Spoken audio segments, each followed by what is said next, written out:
there, good morning and happy Tuesday. It's CJ, your Vegas Insider, and we have a top 10 college football video for Week 8. Week 7 just ended. Week 8 is coming up this week. I'm going to give you the Vegas Insider top 10. This is my top 10 poll. This is not the AP top 10. It's not the coaches poll. I rank my poll a little different. It's predictive based as well as results based as of what I've seen from these 10 teams in the poll. But if you know me, I live in Vegas. I'm always trying to make money, so therefore I'm always trying to predict the future. So the way I have the teams ranked, 10 through 1, with 1 being the most likely to win the national championship at this point. Of course, things always change. Like Yoda says in The Empire Strikes Back, the future is always in motion. So we got to keep, we got to keep abreast of everything that's going on. So let's get to it. I have a lot to cover. After I do the top 10, I'm going to put up the future odds for each of the 10 teams, and we're going to see if there's any value or any money to possibly be made off of this. That's what we do here in Las Vegas. So let's get right to it. Number 10, Florida. Florida just lost last week to LSU, 42-28, but Florida's a really good team. They showed me more in a loss last week than they showed me pretty much in any of their wins this season. I'm not too concerned with the 42 they gave up. LSU is an absolute juggernaut on offense, and they were playing at home. Florida had a couple defensive starters out for the game. So I still think Florida has a really good defense. I'm really impressed with Kyle Trask and the job he's done since filling in for Felipe Franks. He's far exceeded my expectations. I thought Florida was a lost cause when Franks got hurt, but I was definitely wrong about that. Florida's legit. They have a tough path to the college football playoff. They can't afford another loss and they're out. But they are in a good position in where they control their own destiny. Every one of these teams in the top 10, except for Notre Dame, controls their own destiny. Notre Dame's going to need a little bit of help, but if every other team in this top 10 wins out, they're going to be in the college football playoff, and Florida is definitely in that position.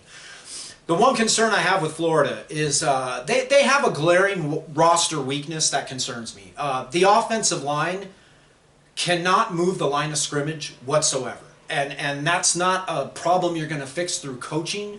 That is a roster problem. The talent level on the offensive line, it's just not very good. They couldn't move a cardboard box backwards. I'm telling you, it's bad. I like the rest of the team. I like Trask at quarterback.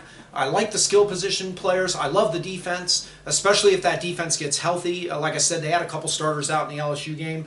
But that offensive line not being able to run the football whatsoever is a real concern. I watch every game, at least these teams in the top 10. And I watched the LSU game, and I'm not kidding. I saw them try to run up the middle maybe 15 times, and I don't think they gained a yard once. So that's an issue, and that's a problem. But, I like the team. Florida at number 10. Number 9, Georgia. Georgia took a terrible home loss on Saturday to South Carolina. It's an inexcusable loss. It's just a bad loss any way you slice it. Georgia's concerns are a little different than Florida. They don't have roster concerns. They have a 4- and 5-star loaded roster up and down on both sides of the ball. They actually have a great offensive line from a talent standpoint. Florida's one glaring issue is, and it's probably a coaching related issue, is they rank 61st out of 65 teams in the Power 5. There's 65 Power 5 teams. They rank 61st in plays of 15 yards or more, big playability. Georgia just can't hit the home run. But that is a problem that's more easily fixed than Florida's problem of just not having a lot of talent up front. So if Georgia can get their coaching straight, they have an easy game against Kentucky coming this week. Then they have a bye week before the cocktail party against Florida.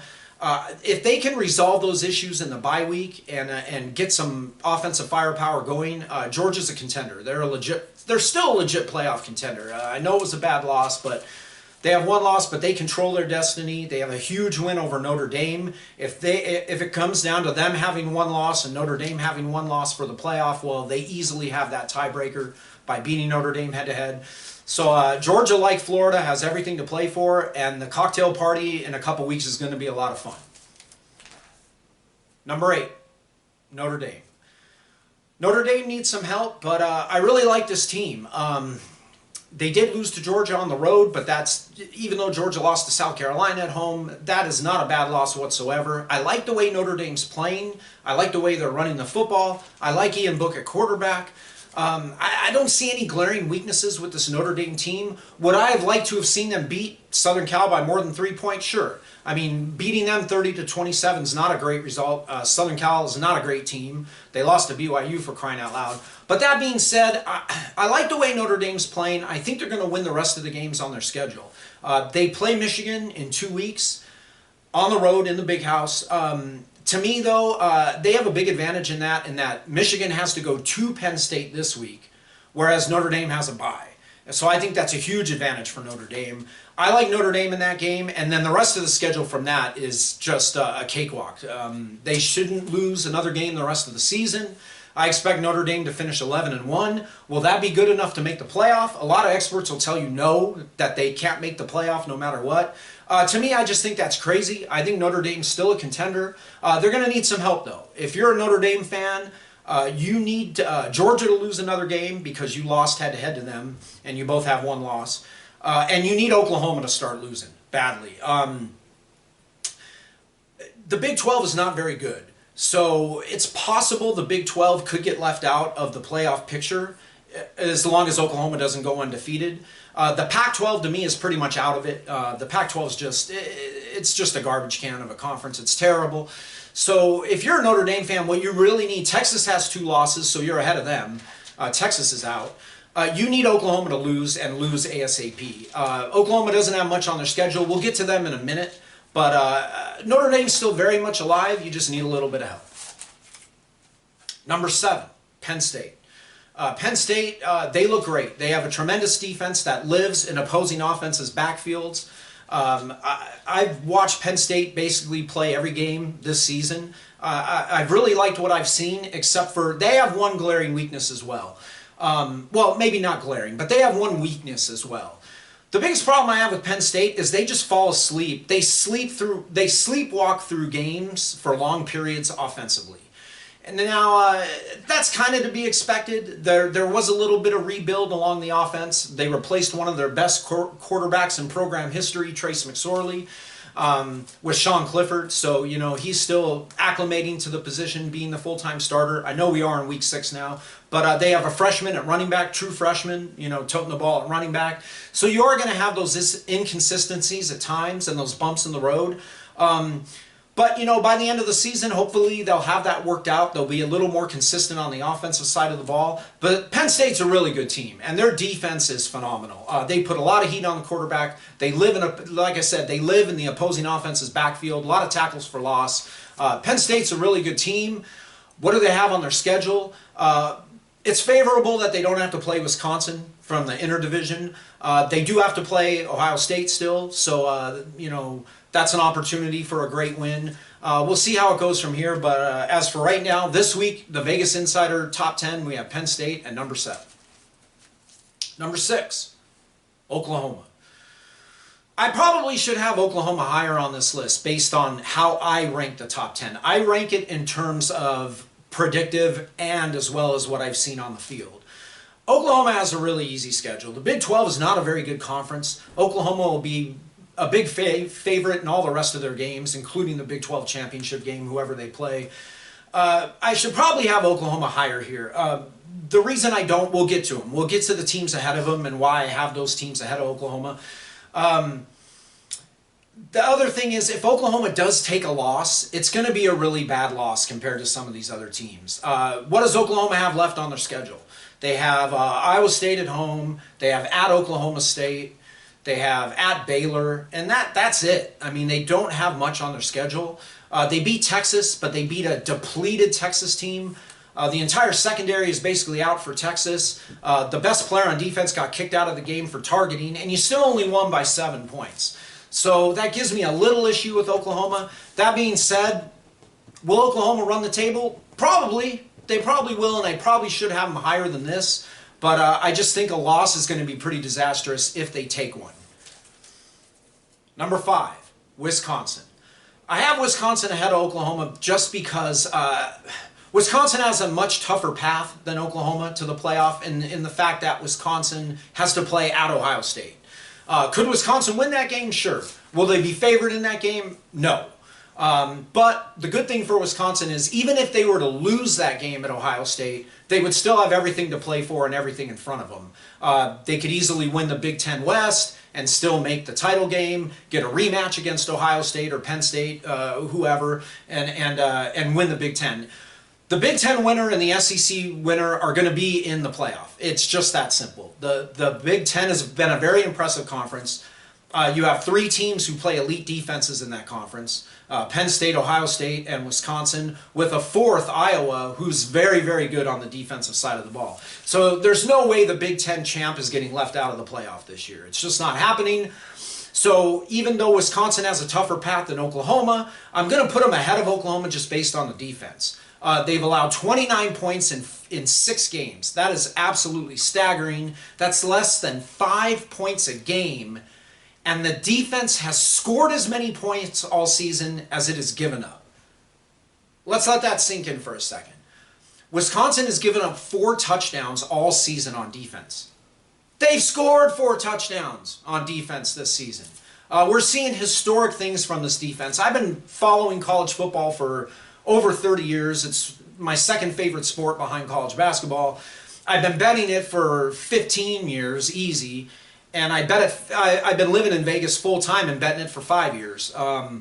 You know, as a serious way to make money. I've never seen a defense like this. I'm in love with Wisconsin's defense, what they've been able to do, and especially with their starting safety who went down in the first game. They've been playing without their starting safety all season. It's truly remarkable what the defense has done. So just based on that alone, and with a Heisman candidate and Jonathan Taylor and another big, you know, monster offensive line, I have them slightly ahead of Oklahoma. That's where we have them this week. We'll see what happens from here. But for now, the Vegas Insider Top 10, we have Wisconsin at number 5. Number 4, LSU. To a lot of you in the comments section here, I'm going to have LSU way too low. LSU has the 2 best wins of any team in college football this year. They have a win at Texas. They have a win at home against a really good Florida team who's ranked 10th here. LSU's an offensive juggernaut. I think it's safe to say that Joe Burrow is for real. I wasn't, quite sold on the new offense and Joe Burrow the first couple weeks of the season, even after the Texas game. I know Texas is a real dumpster fire on defense. They rank like 115th out of 130 Division I teams in total defense. But as the season's gone along, it's obvious that LSU is a juggernaut on offense. They've been consistent every week. Burrow looks great. He'd probably be my front runner for the Heisman right now if I were to give it out today. But so I'm very impressed with LSU. Minor concern, yeah, they're giving up a lot of yards and a lot of points. But when you have an offense like LSU does, you're easily capable of outscoring anyone on a given day. I still like LSU's roster talent on defense. I think it'll come around. The reason I have LSU 4 is they have the toughest remaining schedule to get to the playoff. And like I said, my videos are results-based and predictive-based. That's what we do here in Vegas. I got LSU 4th just based on the upcoming schedule. But they've been outstanding so far this season. And we'll see where they go from here. Number 3, Clemson. Clemson probably has the, well, let me back up. Clemson has the easiest path to the college football playoff of anybody. The reason I don't rank them ranked higher, I should probably have them number 1 for predictive measures as far as making the playoff, just based on the ACC is absolutely terrible. Clemson's not losing a game this season, let's just be honest. Even if they play Virginia in the ACC championship game, there's no way they're losing to Virginia. Clemson's going 13-0 and they're going to be in the playoff. So I probably should have them number 1 just based off that. But like I said, my top 10 is a blend of predictive and results. And Clemson just hasn't looked as good as the top 2 teams on this list. The top 2 teams on this list can afford 1 loss anyway. Even if they were to drop a game, I think they still make the playoff. So, yeah, Clemson's going to be in the playoff. That's happening, and that's just the way it is. Clemson, number 3. Number 2, Ohio State. Ohio State's been the most complete team in the country this year on offense and defense, both sides of the ball. They don't have a weakness anywhere. They're strong everywhere. They have been the best looking football team to me of any team in the country. I watch football all day on Saturday, try to make a little cash on it. So all I do is watch college football on Saturday from sun up to sundown.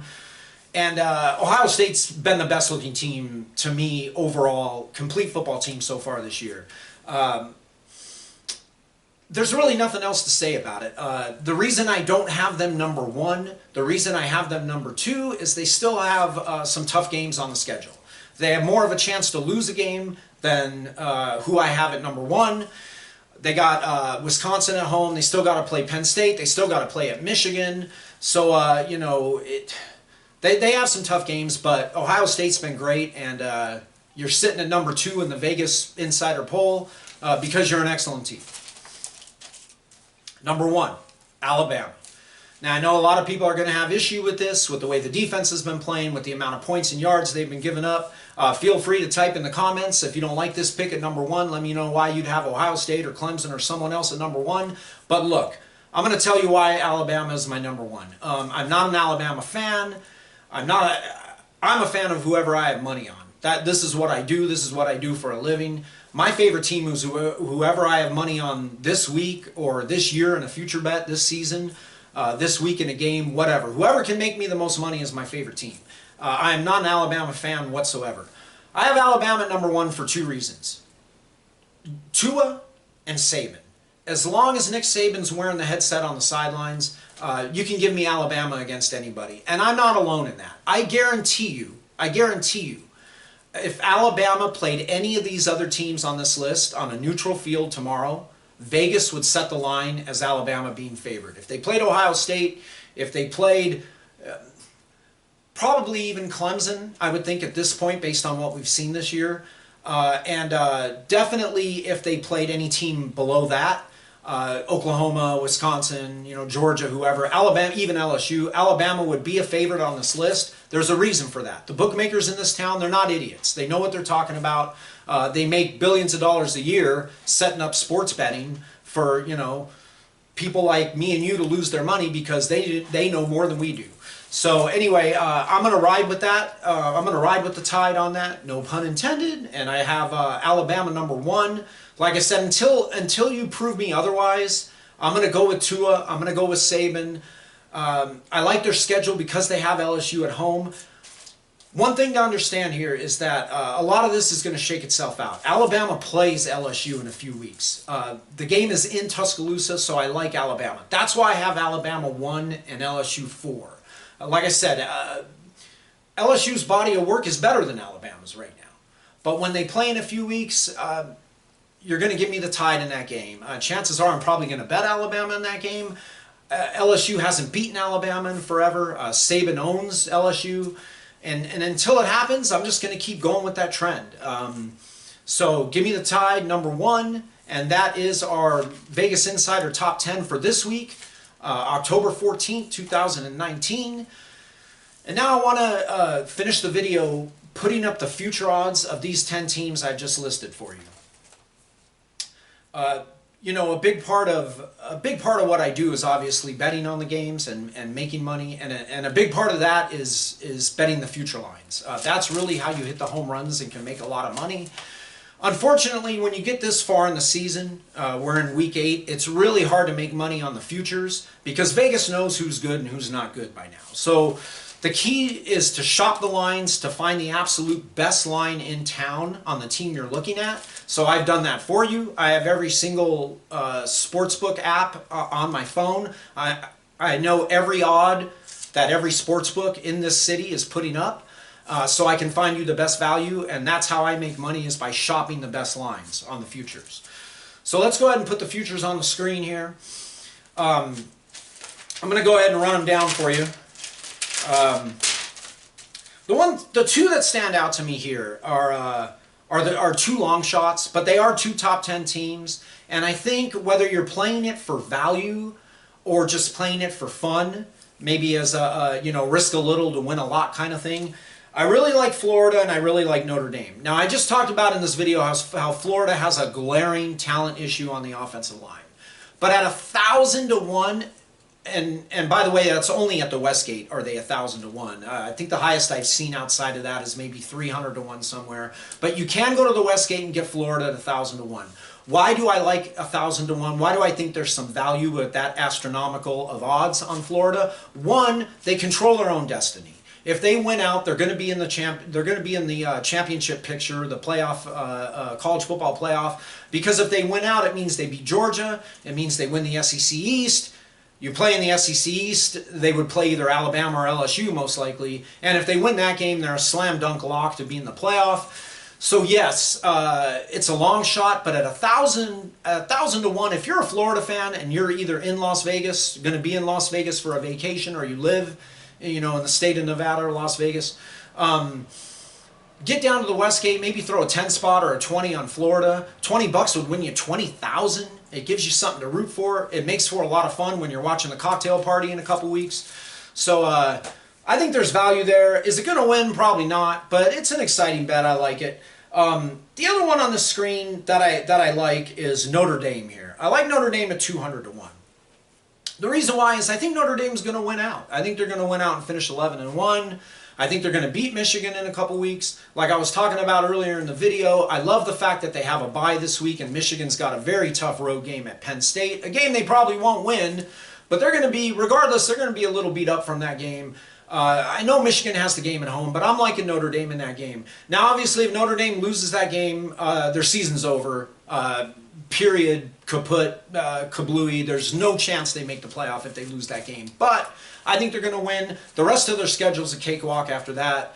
And they need a little bit of help, but at 200 to 1, I like the way the team's playing. I don't think there's any glaring weaknesses on the team. I love the way they're running the ball. I like Ian Book at quarterback. So at 200 to 1, you're getting the risk reward, I think, there that's favorable. I like the Domers there at that price. Let's see. There's not much else out here for value. Wisconsin, 18 to 1 at Circa, and then that is clearly the highest. I think MGM or someone else had 15 to 1 on Wisconsin. I think other than that, you're lucky to get 8 to 1. 8 to 1 is about the highest I've seen outside of that.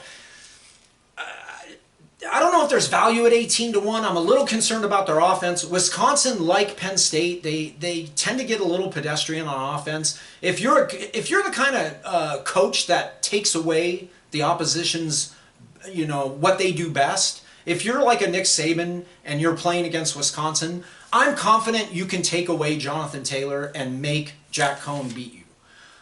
That's what Saban's great at. That's what the great coaches, the great teams can do. If you're Dabo Swinney and you play Wisconsin in the playoff, I'm pretty sure you can take away Jonathan Taylor and make Jack Cohn beat you. That's a little bit of a concern for me.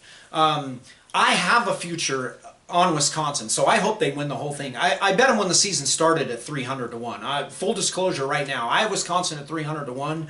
I'm hoping to make a lot of money off that bet. I'd probably hedge it if they made the college football playoff. I just, as much as I love Wisconsin and I love their defense and I love what they do, and I'm a huge fan this year with my 300 to 1 ticket, I just don't know if they're complete enough to win the national championship. I think good teams have taken Jonathan Taylor away. Michigan State limited him to 80 yards last year. I think that could be a problem. So I don't know if there's value at 18 to 1, but if you're a Wisconsin fan, hey, it's 18 to 1. It gives you something to root for the rest of the year. It does make the season exciting. And even if you lose at Ohio State, you can still win the rest of your games and make the playoffs. So whiskey at 18 to 1, it could be fun. Other than that, if I put next to the future odds, if I put a certain sports book like Westgate, Circa, MGM, that means that you have to go to that specific place to get those odds. That book has the best odds on that team. If I put standard next to it, it simply means that you can find those odds pretty much anywhere. So like LSU 8 to 1, Oklahoma 8 to 1, Clemson 3 to 1, Ohio State 9 to 2. Those are standard. You pretty much every book in town has those odds. For Alabama, it's 2-to-1 standard. Every book in town pretty much has them 2-to-1. If you want a little bit better price, which I recommend, because this is how you make money betting futures, is all about getting value. I would go to MGM. I'd go out of my way to one of the MGM books and take plus 220.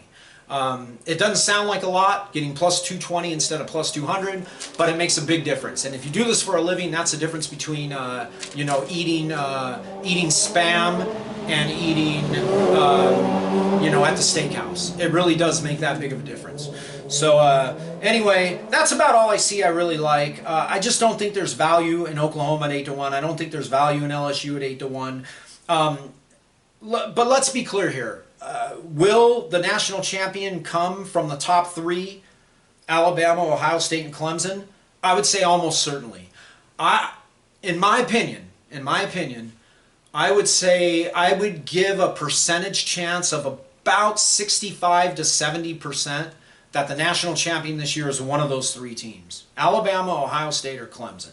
It's possible. It's certainly possible somebody else could win it, but there's just not a lot of value there.